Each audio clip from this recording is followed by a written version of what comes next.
E aí, meu povo, tudo bem com vocês? Vamos para mais uma aula? Capítulo 23: Japão, o Oriente Desenvolvido. Ao analisar o desenvolvimento econômico japonês, é uma tarefa que depende de uma visão de longo prazo. Seria muito difícil apenas observar o território do Japão e pensar que aquele pequeno país vulcânico, insular e escasso de recursos minerais teve, ao longo de diversos momentos, uma impressionante importância política e econômica. Hoje, o Japão é a terceira maior economia do mundo, com alguns dos melhores indicadores sociais do planeta. O país conseguiu superar guerras e devastações, aprendeu com as dificuldades e se desenvolveu. O Japão em transição. O Japão viveu conflitos intensos ao longo da história. No entanto, o período que vai ser abordado vai ser o de Shogunato Tokugawa, entre 1603 e 1869.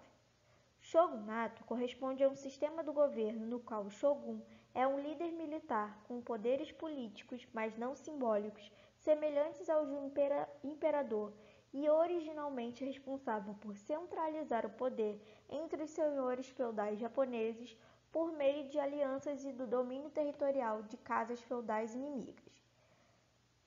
Assim, o Japão possuía, ao longo desse período, uma política econômica semelhante ao feudalismo europeu. No caso específico de Tokugawa, foi ao longo do seu shogunato que se unificaram as casas feudais, formando-se um país consolidado politicamente. Para o shogun e seus daimyos, chefes das casas feudais, os samurais eram o centro das doutrinas belicistas e parte considerável dos elementos culturais. A Era Meiji. No final do século XIX, o Japão experimentou a transição do feudalismo da Era Tokugawa para o capitalismo da Era Meiji. Após a abertura forçada dos portos e a assinatura de diversos tratados com nações ocidentais, iniciou um processo de modernização, respaldando-se no desenvolvimento industrial das nações ocidentais, sobretudo do Reino Unido e dos Estados Unidos. Ainda na década de 1850, os japoneses já eram enviados a universidades ocidentais buscando aprender cada vez mais sobre a cultura, a indústria e os sistemas políticos, tanto de administração quanto de domínio sobre outros territórios.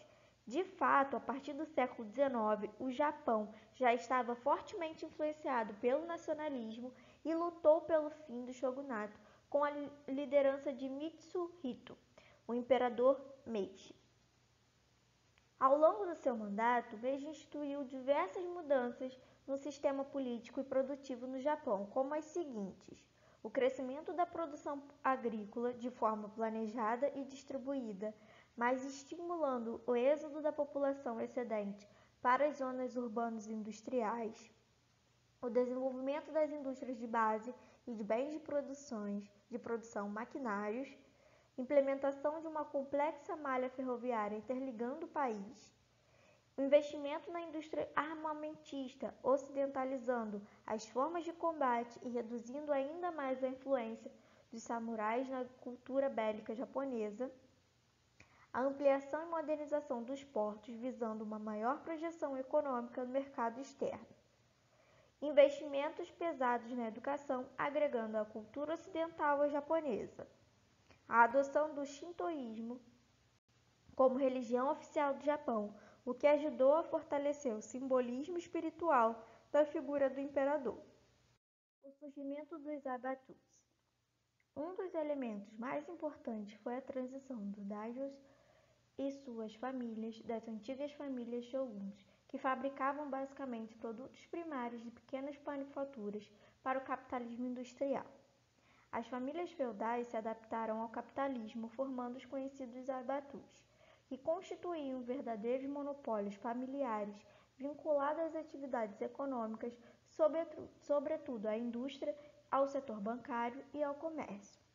As companhias criadas pelos Zaibatsus tornaram a economia japonesa forte e competitiva, possibilitando ao Japão uma influência econômica global. Japão imperialista. Com um país com pouca disponibilidade de matérias-primas, poderiam alcançar tão rapidamente tal desenvolvimento industrial e comercial? Para os japoneses, a resposta era clara. Seguindo o mesmo padrão de expansão industrial das nações imperialistas ocidentais, o Japão buscou dominar diversos territórios próximos que possuíam disponibilidade de matéria-prima e mão de obra barata. Assim, entre outros territórios, dominou os seguintes: Coreia e Taiwan, Norte e Nordeste chinês.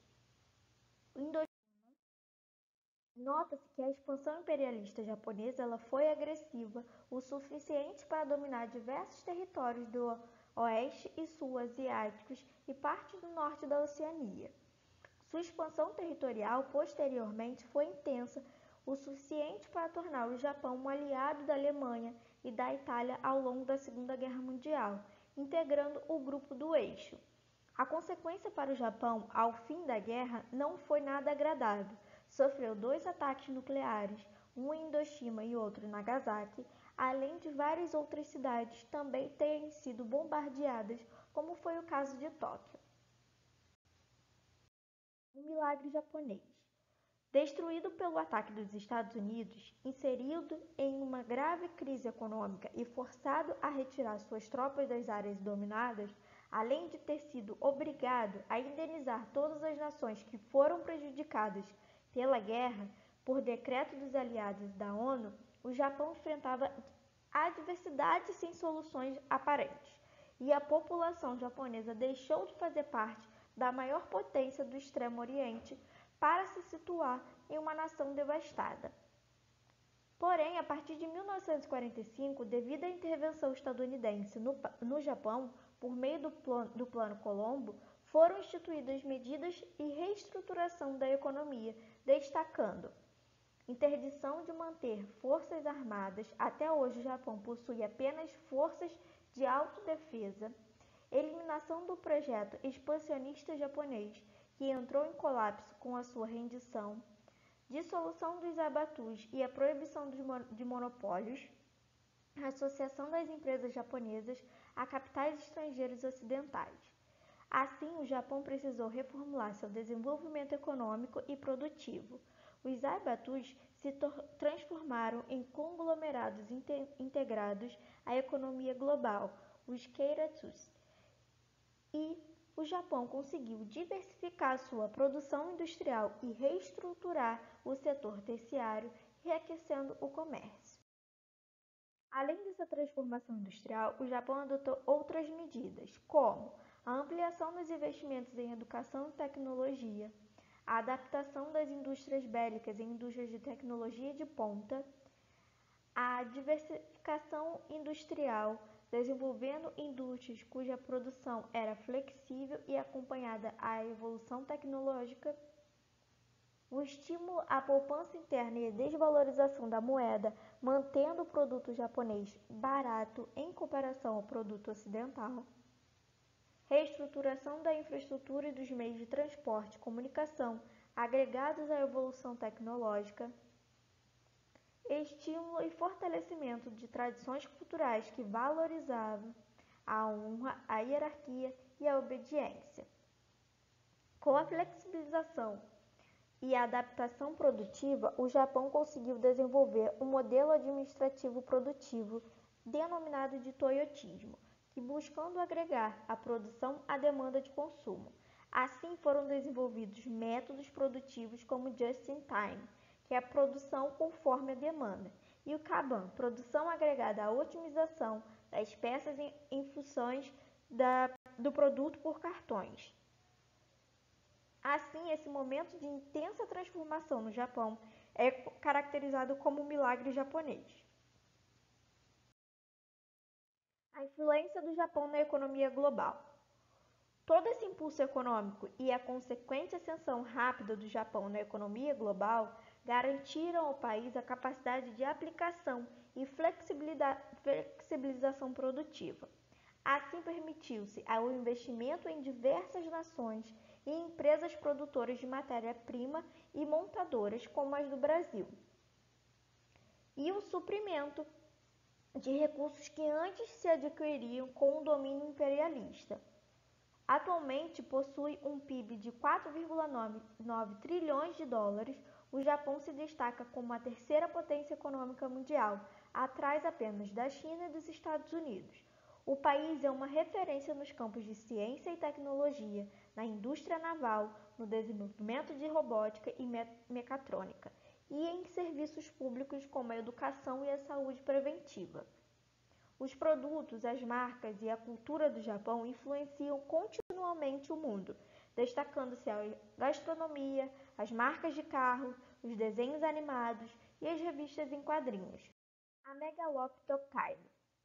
A megalópole Tokaido possui a maior concentração de espaços urbanos na atualidade, abrigando aproximadamente 60% da população do país. Além de concentrar alto desenvolvimento no setor terciário, ela também concentra 3 dos principais polos industriais e tecnológicos do Brasil: Tóquio, Nagoya e Osaka. Vale lembrar que o desenvolvimento dessa megalópole possui as raízes históricas do imperialismo japonês e da formação dos Zaibatus. Entretanto, o que permitiu a conexão tanto por informações quanto por modais de transporte foi o desenvolvimento econômico ocorrido durante o período do milagre japonês. Problemas internos. Mesmo sendo uma das 3 nações mais ricas do mundo, o Japão tem experimentado uma série de problemas envolvendo sua estrutura econômica, política e social. O país também apresenta problemas quanto aos seus elementos físicos, principalmente sua geologia, como a gente viu no capítulo 22, já que se localiza numa zona de contato entre as placas tectônicas. Problemas político-econômicos.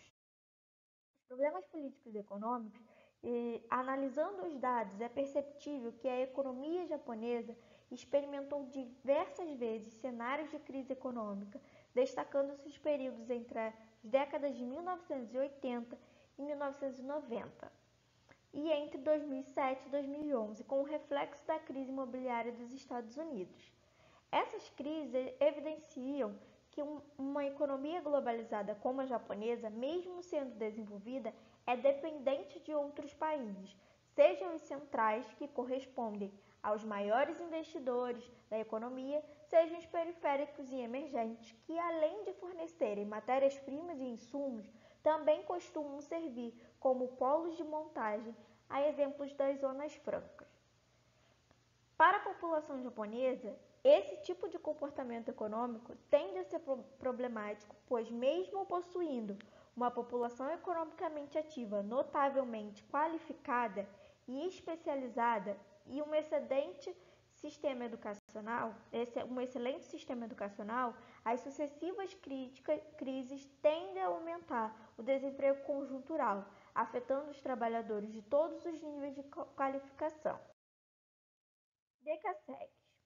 A história dos decassegues tem direta relação com o processo de imigração japonesas para as Américas e para a Europa entre o final do século XIX e o início do século XX. Esses imigrantes japoneses tinham 2 objetivos: aprender mais sobre a cultura ocidental e retornar ao país natal como empreendedores, desbravando os países, sobretudo os da América, que se encontravam em expansão econômica e territorial. Os decassegues, descendentes de japoneses nascidos em outros países, formaram um fluxo de retorno ao Japão, sobretudo a partir da segunda metade do século XX, tendo em vista a reestruturação econômica do país. Inicialmente, tinham como funções no Japão trabalhar em empregos menosprezados pelos japoneses, normalmente vinculados à utilização de força bruta e serviços gerais. Atualmente, os decassegues são uma importante força de trabalho em todos os setores no Japão, mas mesmo assim parte deles sofre com uma xenofobia e a perda de identidade cultural, pois são considerados estrangeiros pelos nativos do arquipélago. E é isso, povo. Dúvidas, escrevam nos comentários e até o próximo vídeo.